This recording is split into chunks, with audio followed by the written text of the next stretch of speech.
Hi Chetan గారు. Hello madam.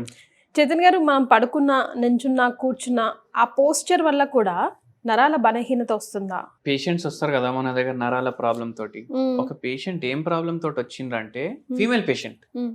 చక్కెర వస్తుంది పేషెంట్కి. మ్మ్.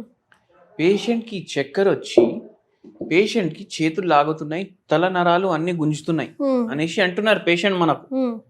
మీరు పోస్చర్ అనేసి చెప్పే ముందు నేను మీకు కూడా చెప్తా. మ్మ్. ఈ పేషెంట్కి అట్లనే లెఫ్ట్ లెగ్ మొత్తం లాగుతుంది, ఓకే. నడుము నొప్పి కూడా ఉంది, మెడ నొప్పి కూడా ఉంది, మ్మ్. గర్భసంచి లేదు. ఓకే. ఫైబ్రాయిడ్ ఇన్ యూట్రస్ వల్ల గర్భసంచి తీపిచ్చేసిండ్రు. మ్మ్. గర్భసంచి తీపిచ్చేసి 5 ఏళ్ళు అయింది. మ్మ్.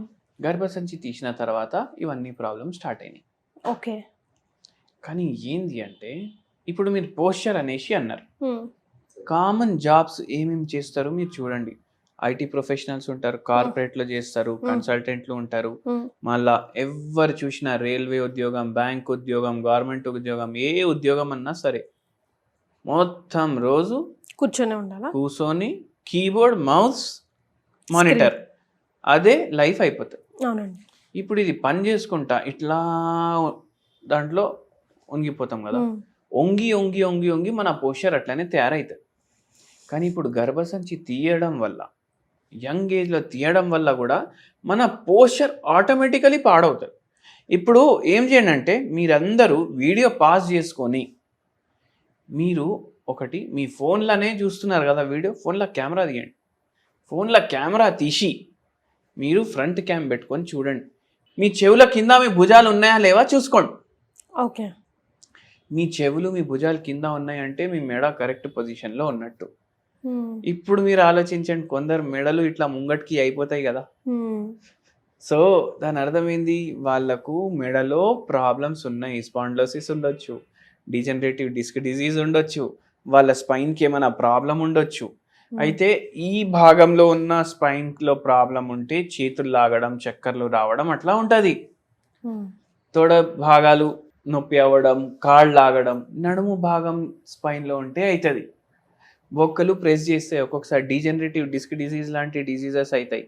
సో ఈ పేషెంట్కి కూడా అట్లా ప్రాబ్లం అయింది. కానీ ఏమైంది అంటే ఇక్కడ గర్భసంచి తీయడం వల్ల ఏదైతే ఆస్టియోపోరోసిస్, ఆస్టియోఆర్థరైటిస్ అయింది, అది యాక్చువల్గా ఎప్పుడైతుందంటే లేడీస్లా వాళ్ళకు మెనోపాజ్ అయిపోతుంది కదా, మ్మ్. దాని తర్వాత వస్తుంది. మ్మ్. కానీ ఈ పేషెంట్కి గర్భసంచి తీయడం వల్ల మెనోపాజ్ 15 ఏళ్ళు ముందు వచ్చింది. అదే. మ్మ్. సో అందుకే ఈ ప్రాబ్లమ్స్ కూడా ముందు వచ్చే ఛాన్సులు ఉంటాయి. హార్మోనల్ ఇంబ్యాలెన్స్ అయిపోతుంది కదా. మ్మ్. అట్లా మళ్ళా మనం ఒకటి అడిగినాం, ఏముంది మీకు టెన్షన్, ఎందుకు అయింది మీకు, మనకు ఈ ప్రాబ్లం ఎందుకు అయింది అడగలేదు మనం. మ్మ్. ఫైబ్రాయిడ్ ఎందుకు అయింది అని అడిగినాం. మ్మ్. ఫైబ్రాయిడ్ అయ్యే ముందు ఏం టెన్షన్ ఉండే. మ్మ్. మ్మ్. ఎందుకు తీయాల్సి వచ్చింది అన్నట్టు. ఇప్పుడు రోగం మనం ఏం నమ్ముతాం, బాడీలో ఉంటుంది రోగం, మనిషికి ఉంది రోగం. మ్మ్. ఇప్పుడు యూట్రస్ తీయడం వల్ల రోగం బయటికి రాలేదు, రోగం రూపం మారింది, అవునా కదా. మ్మ్. మొత్తం డీజనరేటివ్ చేంజెస్ అయినాయి. మ్మ్.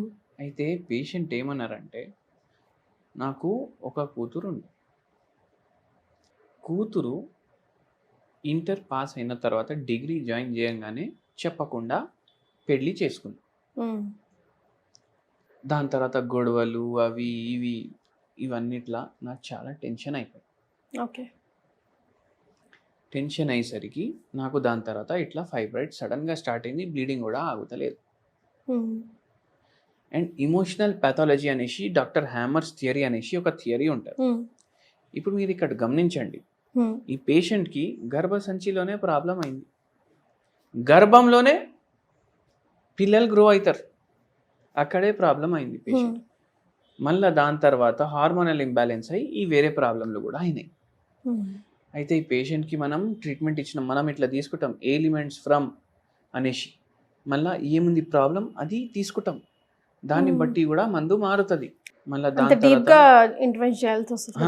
ఫస్ట్లో చెప్పరు చాలా మంది, అదే. ఫస్ట్లో చెప్పరు. కొన్ని ఇప్పుడు ఎట్లా ఉంటుంది, కొందరికి జర రిలీఫ్ వస్తుంది వస్తుంది వస్తుంది వస్తుంది కానీ పూర్తిగా తగ్గట్లేదు రోగం మ్మ్. అంటే పేషెంట్ తోటి మనం జర క్లోజ్ అయిన తర్వాత వాళ్ళు చెప్తారు. మ్మ్.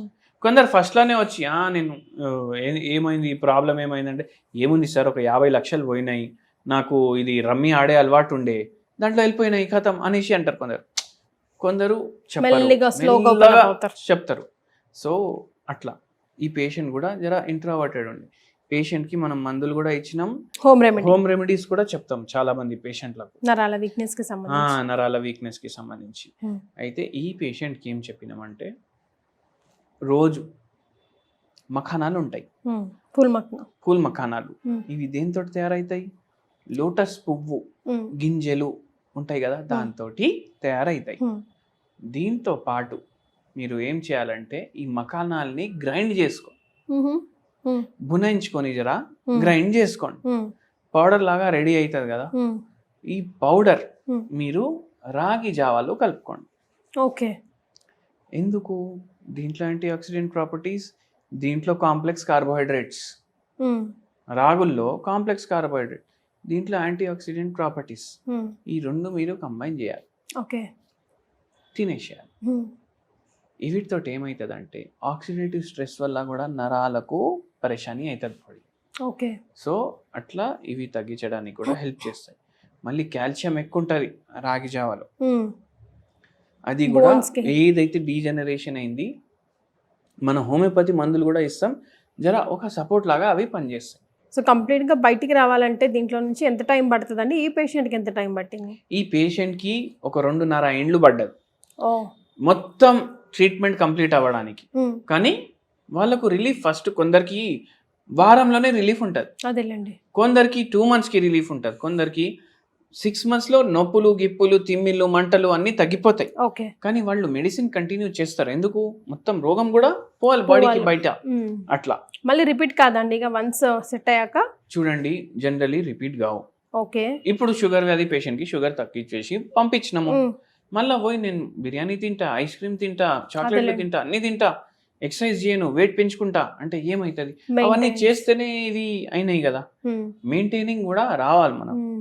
అట్లా ఇప్పుడు వెయిట్ లాస్ మీరు ఇంత కష్టపడి వెయిట్ లాస్ ఎట్లా చేసుకుంటారు ఎవరైనా తెలుసు. కానీ ఆ వెయిట్ గెయిన్ ఎందుకు అయింది మీకు గుర్తు ఉంటది కదా. అయినా మీరు అదే తప్పులు చేస్తే మళ్ళీ వెయిట్ పెరుగుతారా లేదా? పెరుగుతాం. అట్లా. Right. Thank you so much for joining.